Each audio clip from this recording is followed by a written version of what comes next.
In this video, we're going to talk about remote workflow solutions with Projective.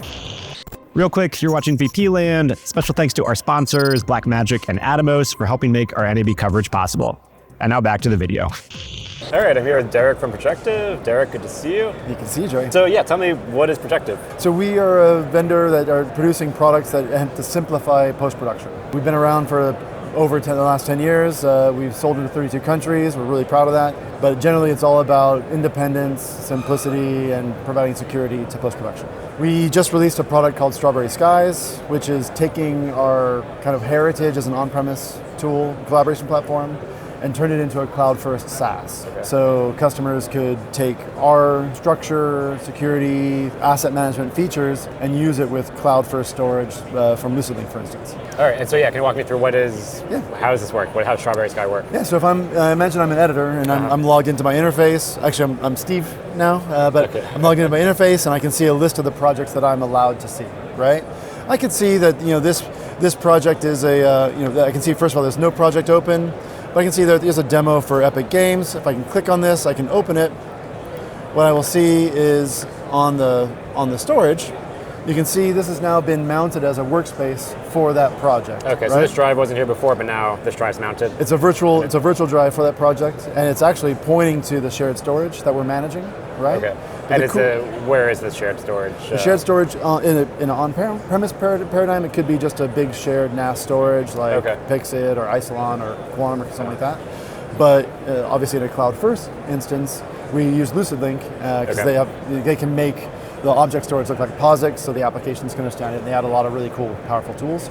But we integrate with that, so to the user, we can empower them to just work off their volume, and all the kind of security and stuff that we can provide in the back end is transparent to them. They have to worry about it. Okay. Right?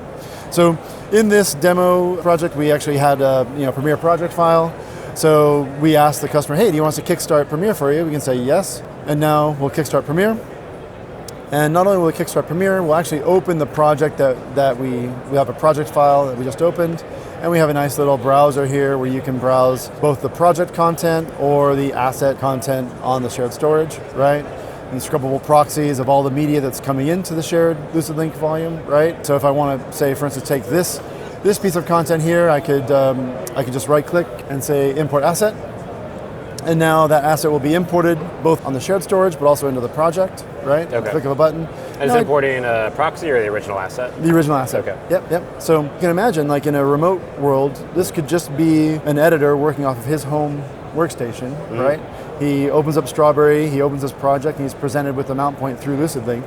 He hasn't had to think about his LucidLink credentials, he hasn't had to think about, he hasn't had access to the entire LucidLink storage, he just gets access to the projects he's allowed to see, and he doesn't have to think about where he's going, he just opens his project and off he goes. Nice. Is it just Premiere right now? Or no, it's completely application independent, so you get Media Composer, and you can do bin locking, right? You can work with DaVinci or Pro Tools, or really it's completely application So you just, whatever project files you have, you just store it in Strawberry in the virtual drive? Exactly. Okay. And because we're automating the structure of that drive, we can present it as whatever the application wants to see, right?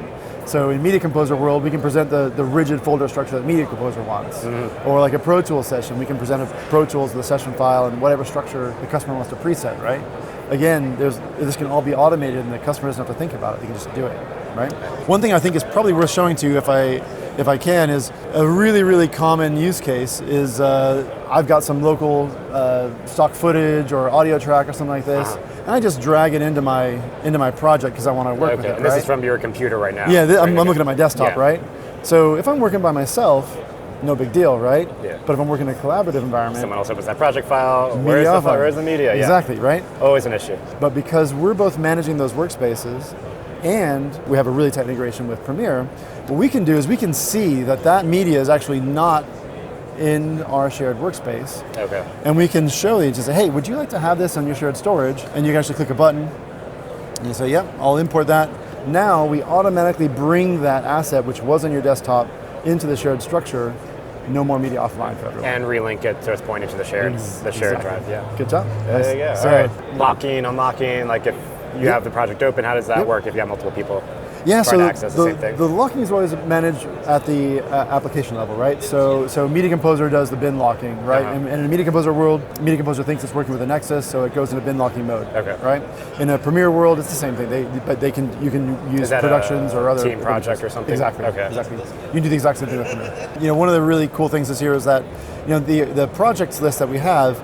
You can see these are online projects, but also you can see down below we have these archive projects as well, right? So you can browse the content of archive projects just like you can, actual online projects. It looks and feels exactly the same, so that to the editor, the archive doesn't look like a black hole.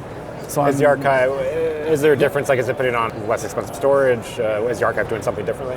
So in a cloud context, like with LucidLink, that could be either going to a lower cost file space in LucidLink, or it could just be directly to S3, Wasabi, or Glacier, right? So you could route that where you're like, oh, if I archive a project, I want to send it to a Glacier S3. So you could right-click, send the entire project off the primary onto the cheaper storage tier, right? Okay. So you can make sure that what's on the primary is really what you need, and you can kind of get some cost control in place, right? So it doesn't just explode. But the cool thing is the archive is still searchable, browsable, viewable. Looks just like, this is archived material, right? And I can browse it, and I can just import the asset just like I did before.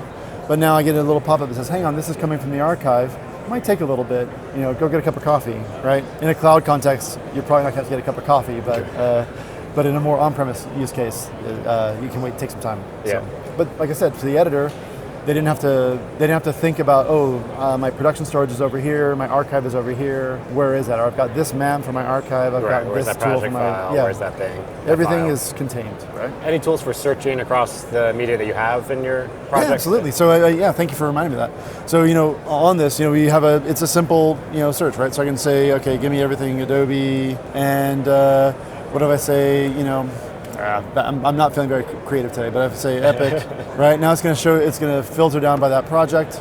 And if I had selected assets, you can see it's actually filtering down the assets. Like this file, it's called FRAL 7727.mp4, right? But it was never tagged with Adobe Epic, right?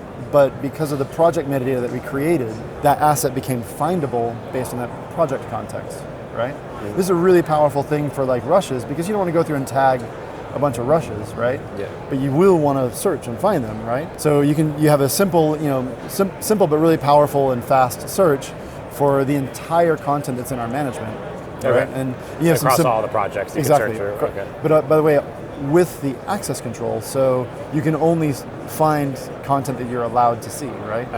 Because we set the access to on the project basis. If you're a freelancer, the company can control that freelancer only sees what they're allowed to see, without fear that they could search here and get access to a bunch of this stuff. Speaking of the access control, so if you had media that was across multiple projects, is it one instance on your like LucidLink, or is it going to be multiple copies?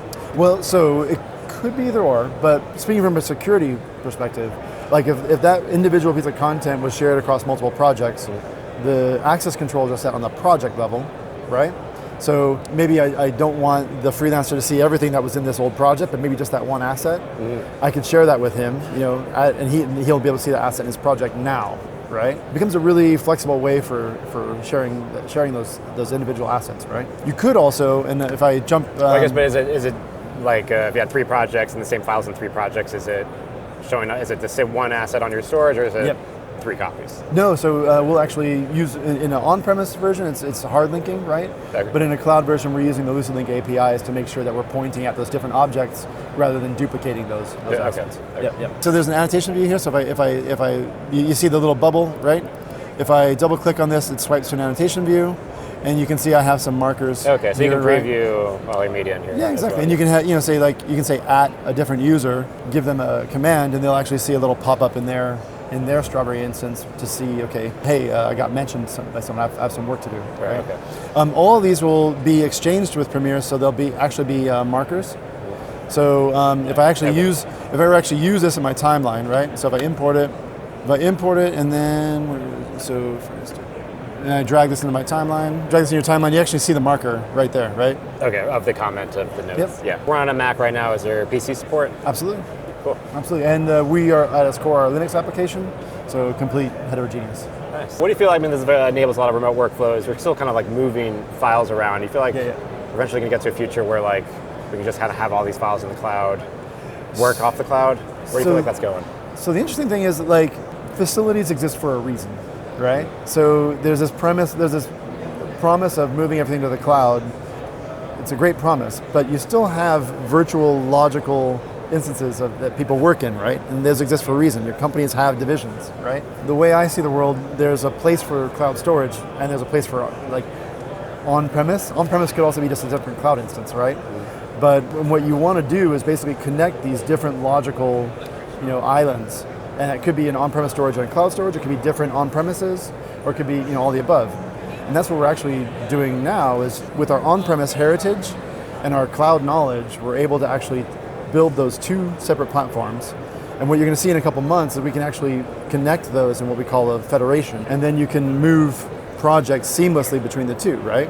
Between like an on-prem storage and cloud. So I don't need to have everything, I don't need to make a binary decision, put everything in the cloud or put everything on-prem. You can take the best architecture that suits what you're trying to do, right? Mm-hmm. Now, I'm talking about that in a very binary sense, right? But we're fluid. Yeah. So you can actually have like multiple separate nodes in a federation that could be different geographic locations, different countries, that could all be unified under one kind of project interface, right? And then you can control the flow of projects through those different sites, right? Yeah. Does that make sense, or did I just kind of go down the that makes sense. Yeah, yeah. Like it'd be kind of blurring the line between what's on-prem, what's in the cloud, and but giving a kind of intuitive set of tools so that productions can control where those are, right? Because what you have today is a lot of manual stuff. And that you can't scale like that. Yeah, so. Or duplicate files and different storage and figuring out what's where, and if you already have a copy of it. And the chaos that happens, right? Yeah. Like every time you have that, you just have the chaos that just explodes. So Cool. How does the pricing work? I knew you were going to hit me up on that. So in the cloud version, it's a service, right? So you can license the base product, and it starts for smaller systems. It could be $1,000 a month for like a very small system, or we have customers that are enterprise that are paying obviously quite a bit more than that. Yeah. But you pay for the base bundle, you pay for users, and you pay for capacity. Okay, storage and all three. Yep. Cool. So, all right. Well, thanks a lot, Derek. All right, thank you, Joey. Yeah, great to meet you. Yeah, likewise. And that is it for this video. Be sure to check out the rest of our NAB coverage over here at this playlist and hit the subscribe button for more videos like this. Thanks for watching. I will catch you in the next episode.